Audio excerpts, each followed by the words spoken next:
भूई पडणे अणिये आचारी, से भूई पडणे अणिये आचारी, ओहंतरे धीरे अनंत चक्कू, ओहंतरे धीरे अनंत चक्कू, अणुतरम तपै सूर्येवा, अणुतरम तपै सूर्येवा, वैरोयणिंदेव तमं पगासे, वैरोयणिंदेव तमं पगासे।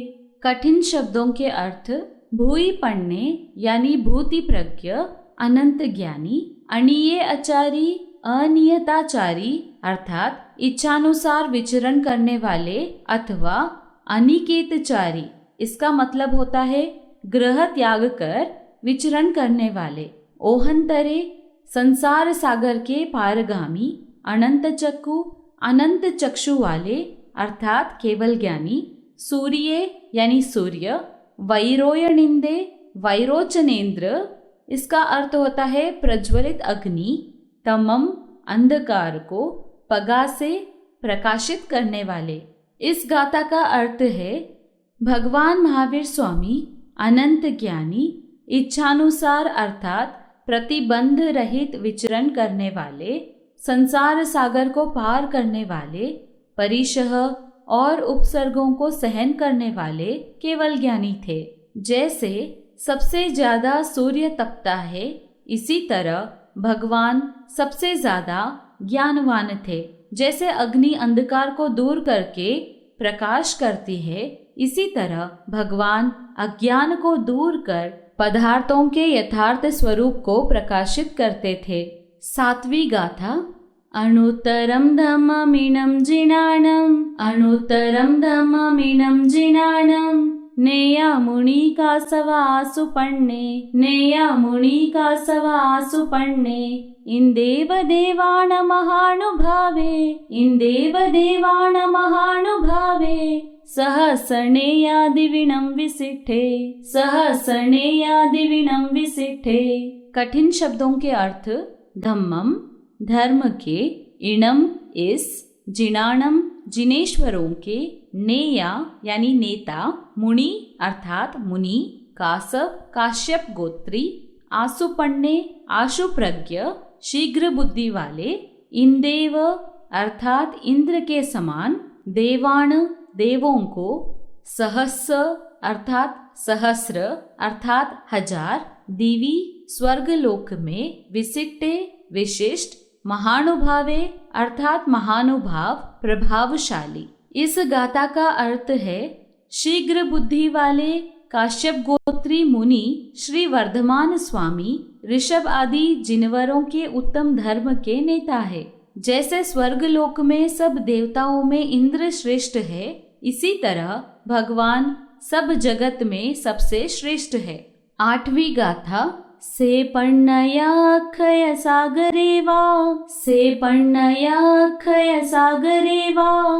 महोदही वावि अनंत पारे, महोदही वावि अनंत पारे, अणाईले वा कसाई मुके, अणाईले वा कसाई मुके, सकेव देवा हि वही जुइमम, सकेव देवा हि वही जुइमम। कठिन शब्दों के अर्थ। पण्णया प्रज्ञा से, अक्षय अर्थात अक्षय, सागरे अर्थात सागर समुद्र, महोदयी अर्थात महोदधि जिसे स्वयंभूरमण समुद्र कहते हैं, अनंत पारे अपार अर्थात पार रहित, अणाइले निर्मल, अकसाई अकशाई कषायों से रहित, मुक्के भिक्खु अर्थात मुक्त, सक्के अर्थात शक्र इंद्र जिन्हें शक्रेंद्र महाराज भी कहते हैं, देवा ही वही देवाधिपति, जुईमम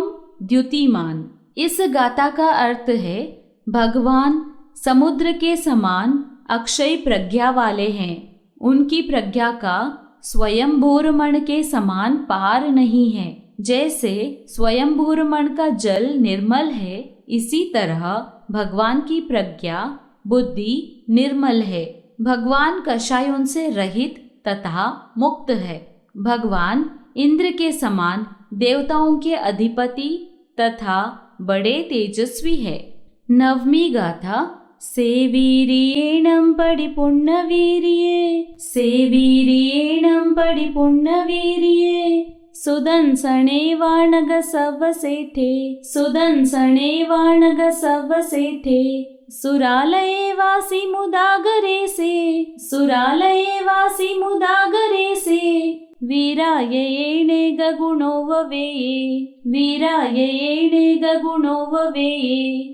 कठिन शब्दों के अर्थ वीर्येणम वीर्य से, परिपूर्ण वीर्ये पूर्ण अर्थात सर्वश्रेष्ठ वीर्य वाले, सुदंसने सुदर्शन जिसे मेरु पर्वत भी कहा जा सकता है, नग सव्व अर्थात सभी पर्वतों में, सेठे श्रेष्ठ, सुरालये स्वर्ग, वासी निवास करने वाले को, मुदागरे हर्ष उत्पन्न करने वाला, वीरायये विराजमान है, नेक गुणों ववेये अनेक गुणों से युक्त।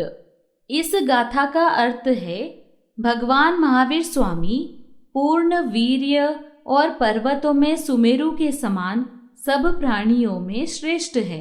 वह देवताओं को हर्ष उत्पन्न करने वाले स्वर्ग की तरह सब गुणों से सुशोभित है। 10वीं गाथा स्वयं सहसाणौ जोयनाणं स्वयं सहसाणौ जोयनाणं तीकण्डगे पण्डगवे जयन्ते तीकण्डगे पण्डगवे जयन्ते से जोयणे नवनवै सहसे से जोयणे नवनवै सहसे उडुसितो हेठ सहसमेघम् उडुसितो हेठ सहसमेघम्।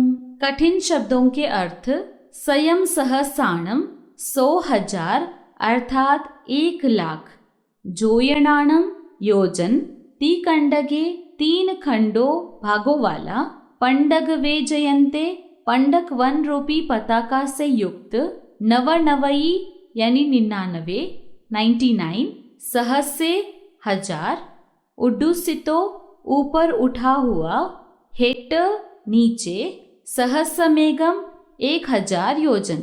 इस गाथा का अर्थ है वह सुमेरु पर्वत 100,000 अर्थात 1,00,000 योजन का है, उसके विभाग 3 है तथा उस पर सबसे ऊंचा स्थित पंडक वन पताका के समान शोभा पाता है।